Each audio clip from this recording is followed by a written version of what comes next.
Bienvenue sur une chaîne d'art-thérapie. J'espère que votre année commence de manière créative. Le prochain Radio Art-Thérapie, il est prêt. Mais une fois n'est pas coutume, j'ai décidé de privilégier l'actualité parce qu'un projet important est en train de voir le jour. J'accueille aujourd'hui Angela Evers pour parler d'un film documentaire qui veut s'adresser à tous, y compris à nos dirigeants, pour faire avancer la cause de l'art-thérapie francophone. Et donc, ça me plaît beaucoup ça. Ce film, il est donc co-réalisé par Angela Evers et Yuri Kéron, qui travaillent dessus depuis plus d'1 an. Si vous vous intéressez à l'art-thérapie, vous avez sans doute déjà entendu le nom d'Angela Evers. Elle est l'auteure du grand livre de l'art-thérapie, qui est une référence. Elle est aussi membre fondateur du syndicat français des art-thérapeutes et forme à l'art-thérapie.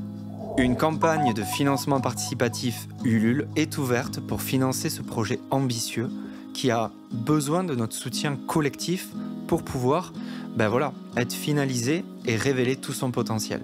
Je tiens à préciser que je ne participe pas à la réalisation du film, je ne suis pas parmi les art-thérapeutes interrogés, donc vraiment c'est juste une contribution de bon cœur, toujours dans le but de mettre en lumière les initiatives concernant l'art-thérapie en France.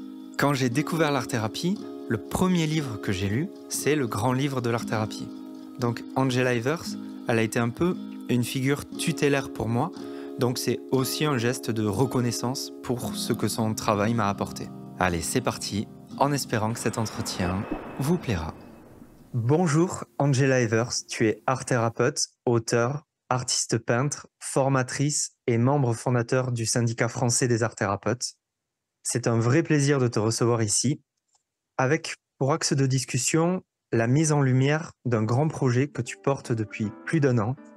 Ce projet, c'est un film documentaire, Le paradoxe du beau, qui a pour but de sensibiliser le tout public, les professionnels de santé, du médico-social, mais aussi les instances officielles comme les ministères, à l'importance de notre profession. On va prendre le temps d'en parler. Je voulais commencer par une question, on va dire simple mais essentielle.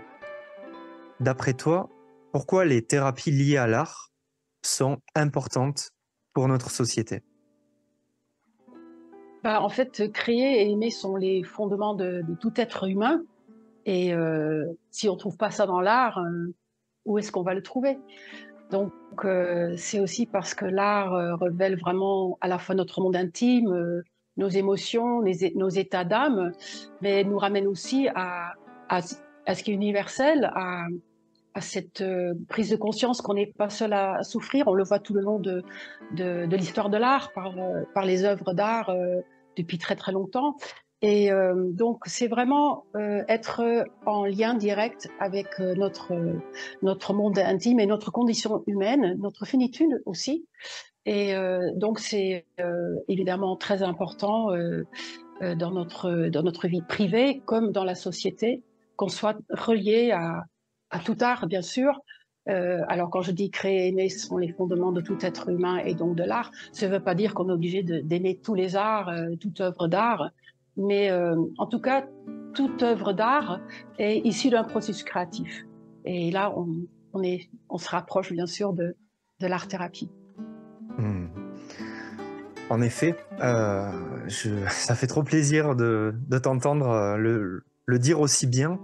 Je sais que tu es originaire des Pays-Bas, où l'art-thérapie est mieux reconnue qu'en France. C'est le cas aussi de plusieurs autres pays d'Europe. D'après toi, on en est où en fait avec la France ? On en est où pour la reconnaissance de la profession ? Est-ce qu'on avance ? Est-ce qu'on stagne ? On en est où ? Je peux pas dire à la place de tout le monde, parce qu'il se passe beaucoup de choses partout, que ce soit au niveau des centres de formation, des écoles de formation, que ce soit aussi dans les groupes régionaux qu'on a créés à partir de l'existence du SFAT, au niveau du SFAT. En France, on n'est pas encore dans un grand consensus, que ce soit au niveau des formations et de se mettre d'accord finalement sur les critères de formation, sur qu'est-ce que je peux dire d'autre ? les critères de formation, le contenu, bien sûr, la façon de se former aussi. Hein. On sait bien que maintenant, il y a aussi beaucoup de formations en ligne. Évidemment, on peut tout à fait envisager de faire une partie d'une formation en ligne, et maintenant, c'est rentré dans les mœurs. Mais je pense que c'est impossible de faire une formation en tant qu'art-thérapeute uniquement en ligne et d'être privé des rencontres en présentiel avec d'autres personnes en formation et de toute la richesse qu'on partage dans ces moments-là, qui font partie aussi du processus thérapeutique en groupe. Et c'est vrai que moi, j'ai fait ma formation il y a très, très longtemps aux Pays-Bas, une formation de Bac+4, avec beaucoup, beaucoup de stages, évidemment aussi beaucoup d'heures de stage. Et donc, voilà, on n'en est pas là en France de faire une formation initiale Bac+4 pour le moment. Mais en fait, le plus important, c'est en effet de rassembler toutes nos forces, notre créativité, toutes nos expériences pour trouver vraiment un socle commun. Un socle commun, mais dans lequel il y a quand même de la place pour toutes les orientations, toutes les formes d'art-thérapie, vraiment, c'est pour ça qu'on parle vraiment en termes des art-thérapies, non seulement parce qu'il y a toutes les médiations artistiques, bien sûr, qui y sont représentées, mais aussi il y a tellement de façons de pratiquer l'art-thérapie. Déjà, nous deux, hein, on se retrouve là sur cette rencontre en ligne. On n'est pas de la même génération, on n'a pas fait la même formation, enfin un petit peu, mais on n'a pas le même parcours, on communique pas de la même façon. Moi, je suis pas du tout youtubeur, et on se rencontre et on tombe d'accord sur pas mal de choses. Et c'est ça qui est important, c'est de sortir des guerres de chapelle et du morcellement. Qui est un peu français aussi, hein. On trouve le même problème en politique. Et c'est ça, finalement, le plus difficile, de se mettre d'accord et d'avancer ensemble. Je te rejoins complètement sur l'importance, effectivement, de trouver un socle commun qui réunirait un peu toutes les pratiques au service d'un même projet, qui est la reconnaissance globale de l'art-thérapie. Après, ça n'empêche pas d'aller en spécificité dans les différentes formations qui pourraient être proposées. Mais c'est effectivement, je pense, l'enjeu majeur. Et ça passe par les art-thérapeutes, par une fédération des art-thérapeutes. Et du coup, ça me permet de faire une transition parfaite avec ce projet qui nous réunit ici. Donc venons-en à lui, si tu es d'accord. Le paradoxe du beau. Je dis que ça fait une transition parfaite parce que, si j'ai bien compris, le film documentaire dont il s'agit, il s'articule autour d'entretiens. Vous avez donné la parole directement aux art-thérapeutes, qui sont en fait les mieux placés pour parler du métier. Et le tournage, si j'ai bien compris, à ce jour, il est déjà terminé. Peux-tu nous parler de ce projet, le concept, est-ce qu'il s'inscrit dans la continuité du coup des livres que tu as pu écrire, voilà, un peu d'un point de vue conceptuel et pratique, est-ce que tu peux nous présenter ce projet ? Alors déjà, le titre, Le paradoxe du beau, au départ, c'était le titre que j'avais donné à mon manuscrit, que j'ai envoyé donc en 2009 dans plusieurs maisons d'édition, qui est né de mon expérience à la maison de santé Saint-Paul-de-Moselle à Saint-Rémy-de-Provence, où j'étais donc l'artiste intervenant, enfin l'art-thérapeute, auprès des femmes souffrant de troubles du comportement, des femmes bipolaires, des femmes ayant subi des traumatismes graves, violences dans l'enfance, problématiques d'inceste. Donc vraiment des femmes très touchées dans leur chair, dans leur psychisme, et très touchantes aussi. Et donc, quand j'ai commencé à travailler dans cet atelier de peinture, parce que de fait, c'était un atelier uniquement de peinture qui recevait donc des femmes, seulement des femmes, et que j'ai expérimenté avec elles la rencontre entre elles, dans ce groupe de femmes, et avec moi l'art thérapeute, et aussi ce qu'elles créaient en termes de peinture, et ce que ça leur faisait vivre, découvrir des facettes d'elles-mêmes, où elle disait ah, quand je pense qu'il a fallu que je tombe malade, que je sois hospitalisée en psychiatrie pour découvrir finalement que je peux peindre, que je peux m'exprimer, que je peux créer tout un monde intime. Donc je me suis dit voilà, c'est ça le paradoxe, c'est qu'au départ il y a une souffrance, un mal-être, bon, qui dans cet établissement permet donc aux femmes de peindre, de créer, et donc à partir de cet état dépressif et difficile, se produisait un tas de choses sur le plan créatif, sur le plan visuel, sur le plan relationnel, sur tout ce qui pouvait se partager entre ces femmes qui était beau. Donc voilà, c'était ça.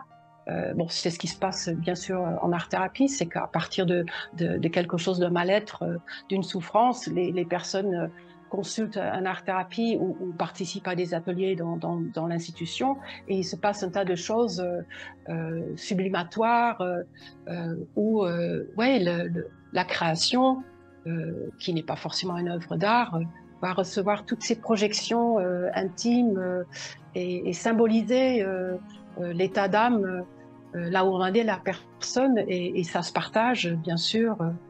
C'est pour ça qu'en art-thérapie, on aime dire qu'on est trois, hein, où il y a en effet le patient ou la personne accompagnée, il y a l'art-thérapeute, il y a cette création qui peut être liée aux arts visuels, mais aussi à la musique, au théâtre, au mime. Est-ce que j'ai oublié quelque chose? Enfin, à tout ce qui lors de l'expression. Voilà, c'est... Oui, on pourrait citer danse, enfin, on pourrait citer finalement tout ce Voilà, qui est proche de près ou de voilà, loin à j'oubliais la l'art, danse. l'écriture Ouais. aussi. Oui, Bien bien sûr. sûr, C'est donc la photo, la vidéo, tout ce la qui vidéo. permet finalement de partir dans son imaginaire, et de donner une forme, parce qu'il s'agit de donner une forme, une trace éventuellement, mais ça peut être une trace psychique aussi, qui est liée à un mouvement dansé, à un contact dans un groupe où des personnes dansent, enfin, toute cette richesse. C'est ce qui fait la différence aussi avec un atelier d'art plastique ou de danse ou de théâtre ou de musique, c'est qu'il y a ce retour sur l'expérience qui est partagé soit dans le groupe, soit avec l'art thérapeute, qui fait qu'il y a tout un travail de perception, de prise de conscience, de relier cette expérience à ses émotions, à son monde intime. Donc c'est pour ça que je parle de traces qui restent même au-delà de l'éphémère, de l'expérience, et qu'on peut partager, et qui continuent aussi à faire chemin dans le mental de la personne. Enfin, c'est ce que les personnes accompagnées, les patients disent aussi, qu'elles pensent à ce qui s'est passé, à ce qui s'est produit dans la séance, non seulement à ce qui est produit durant la séance, mais ce qui s'est produit sur un tissu plus large de l'émotion, du langage du corps, et de ce qui a pu se partager avec l'art thérapeute ou avec d'autres personnes, parfois sur un plan très émotionnel, qui permet aussi de comprendre que je ne suis pas seule à me coltiner certaines questions, à buter sur certaines problématiques, à avoir des peurs. Et aussi, il ne faut pas oublier de le dire, que dans ce partage, il y a aussi beaucoup de joie, beaucoup de plaisir. Voilà, c'est pas du tout parce qu'on parle de difficultés ou de souffrance que c'est triste, au contraire. C'est toute cette liberté de création qui crée aussi une vraie rencontre, et des éclats de rire, et des larmes, enfin tout ce qui peut se partager à partir de nos émotions intimes, humaines. Oui, ce que je retiens de ce que tu me dis, enfin, tu en parles très bien, et beaucoup mieux, beaucoup mieux que moi, mais finalement, c'est le processus sublimatoire. S'il fallait résumer ce titre et synthétiser son sens, c'est ça, c'est en fait partir d'une souffrance, d'une difficulté pour atteindre le beau avec tout ce que le beau permet de mieux être. Et ça, c'est la relation thérapeutique avec l'art thérapeute qui peut l'apporter en institution dans un parcours de santé où voilà, la personne est déconnectée de ça, avec toute la charge symbolique qu'on peut imaginer de cette perte du beau dans sa vie, cette perte de capacité à s'exprimer. Donc un titre plein de promesses, j'en doute pas pour du coup un film documentaire qui en porte tout autant. Moi, ce qui m'a touché, que je tenais à dire quand même, c'est que voilà, c'est un projet qui te tient à cœur. Tu me l'as dit avant qu'on enregistre, c'est un projet qui s'ancre dans ta volonté de fédérer l'art-thérapie. Mais pourtant, dans la maquette du film, tu n'apparais pas. Donc l'idée, c'est vraiment de fédérer l'art-thérapie et pas de te mettre en avant, en fait, si je comprends bien. Oui, il ne s'agit pas de moi, il s'agit de, justement, c'est le titre Paradoxe du beau, les arts thérapeutes à l'œuvre, au travers de la parole des arts thérapeutes, une parole bien sûr subjective. J'ai vraiment fédéré des personnes différentes, de formations différentes, de la France, de plusieurs parties, habitant plusieurs endroits différents en France, qui étaient enthousiasmés par le projet, pour que ce soit leur parole, et une parole large, avec aussi des médiations artistiques différentes, des publics différents, pour qu'on puisse vraiment balayer, sans prétention de pouvoir tout dire sur l'art-thérapie, bien sûr, mais d'avoir vraiment une approche très diversifiée de l'art-thérapie. Et donc moi, je reste derrière la caméra avec mon équipe. J'ai proposé, donc j'ai écrit le projet, j'ai proposé un certain nombre de questions aux participants. Donc ils pouvaient choisir aussi plutôt cette question-là par rapport à leur médiation, leur public, ou plutôt toutes les questions. Enfin voilà, on a quand même une vingtaine d'heures d'interviews. Donc au niveau du dérochage, ça a été aussi un très très gros boulot. C'était quoi d'autre ta question? Non, simplement, je suis heureux d'entendre que le but, c'est pas de mettre en avant ta vision de l'art-thérapie, mais c'est les visions, on va dire, des art-thérapies en France. Et je crois que c'est vraiment je maintiens, c'est ce que je disais un peu au début de l'entretien, pour moi, c'est l'enjeu majeur, en fait, de notre profession. C'est-à-dire être capable, en dépit de nos différences, d'être tous épaule contre épaule et dire, OK, là, on avance vers cet horizon qui est la reconnaissance du métier sous toutes ses formes possibles pour arriver à une sorte de socle à partir duquel ensuite on pourra aller en spécialisation. Mais du coup, c'est un projet qui est magnifique et j'en profite pour adresser directement la parole à tous les thérapeutes liés à l'art qui regardent cette chaîne, parce que je sais qu'il y en a de plus en plus. Donc, il y a une campagne de financement participatif pour ce projet. Sur Ulule, je mets tous les liens dans la description. Et en fait, c'est le moment ou jamais, là, sur ce mois, il y a la possibilité du coup de financer ce film documentaire qui va être présenté du coup au grand public, mais aussi aux professionnels, donc comme je disais, du médico-social, mais aussi au ministère. Donc en fait, l'idée, c'est que ce projet il puisse exister, donc financer tout ce qui va être montage, dérochage, enfin, croyez-moi, je fais un peu de vidéo, je sais ce que c'est de me faire un montage à partir de 15 ou 20 heures de rush, c'est un temps considérable, donc ça demande financement. Et en fait, ça, financer ce projet, ça permettra, dans un second temps, mais tout simplement, en fait, de permettre à notre métier d'être mieux reconnu, d'avoir une voix qui porte, et on a besoin de voix qui portent en ce moment pour nous. Donc, voilà, c'était un peu mon plaidoyer pour le projet. Donc, comme je vous dis, je laisse tous les liens en description si ça vous intéresse, y compris si vous êtes une personne simplement curieuse mais qui croyait en l'art-thérapie. C'est aussi l'occasion, j'ai envie de dire, de donner un bon coup de projecteur sur nos métiers, en fait, sur l'intérêt de l'art en tant qu'outil thérapeutique dans nos sociétés. Angela, est-ce que tu as quelque chose à ajouter pour, peut-être pas forcément pour chercher à convaincre, mais peut-être pour détailler un petit peu plus votre démarche et les objectifs peut-être transversaux que que comporte ce projet. Oui, ce que je voulais dire, c'est que depuis une décennie, il y a maintenant, avec les réseaux sociaux, il y a énormément de contenu très intéressant aussi par des art-thérapeutes ou enfin sur l'art-thérapie. Donc, je pense que ce qui est important, c'est qu'on garde quand même le cap aussi sur la qualité. C'est pas parce que l'art-thérapie est très vaste et très ouvert, un peu comme l'art, hein, on peut même pas mettre l'art dans une définition. C'est un très grand monde, un très grand univers, et tant mieux, mais de quand même garder le cap aussi sur la qualité de notre formation et de notre métier, qui est quand même exigeant, parce qu'on accompagne quand même des personnes dans ce qu'ils ont de plus intime et de plus vulnérable.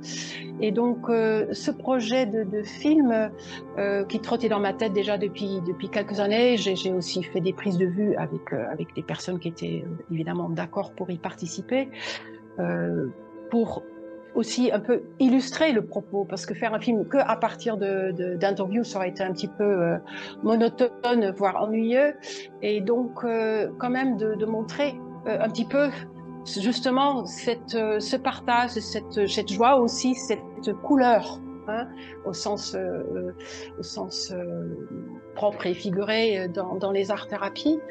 Et alors pourquoi à un moment donné j'ai voulu faire ce film? Ça fait déjà quelques années que je suis à la retraite, donc je travaille toujours, je fais de la supervision, mais j'ai quand même un peu plus de temps, donc de temps de réfléchir à ça. Et comme j'ai à proximité une équipe, dont Corinne Mathieu et Yuri Kéron, qui étaient à la fois compétents et motivés pour participer à ce projet de façon bénévole, parce que pour l'instant, on a tout fait bénévolement et il y a beaucoup d'heures de travail déjà accomplies, que j'avais aussi dans mon réseau direct et par cooptation des contacts avec des art-thérapeutes qui se sont déplacés pour participer aux interviews. Donc c'est en effet un projet au départ personnel, mais je dirais plutôt indépendant et qui est quand même soutenu par plusieurs personnes, hein. On est quand même une vingtaine de personnes. Et d'ailleurs, maintenant, avec la plateforme Ulule, j'ai pas regardé ce matin, mais il y a déjà plus de 60 contributions et aussi des commentaires d'art-thérapeutes, mais pas que, de personnes qui ont bien voulu participer. Et donc, je les remercie au passage, bien sûr. Donc, en fait, on est en train de constituer une équipe donc pour faire avancer au-delà de cette maquette qui n'est pas un extrait du film, hein, qui montre un petit peu avec mon univers aussi, mes partis pris, comment je pense avec mon équipe créer ce documentaire, qui est en effet comment dire, un support de communication. Et peut-être qu'on ne va pas s'arrêter là, peut-être qu'il y aura d'autres initiatives avec d'autres financements. Voilà. Mais pour l'instant, c'est vrai que tout ce qui existe de très intéressant, de contenu très intéressant, fait par des art-thérapeutes et autour de l'art aussi, mérite peut-être un document comment dire, qui est un peu générique, on va dire, et qui peut être un premier pas pour aller plus loin. Et qui communique aussi très différemment d'un livre. Un livre, ça s'adresse quand même plus à des spécialistes, même si mon livre est aussi un livre en direction du grand public. Mais c'est pas la même démarche d'acheter un livre, de lire un livre, que de regarder une vidéo ou un documentaire. Voilà. Donc, voilà, c'est vrai que ce projet me tient à cœur. Je pense que comme j'ai travaillé aussi dans la publicité en tant que directeur artistique, je suis, comme Corinne et Yuri, aussi familiarisée avec l'image qui bouge, avec l'image filmée.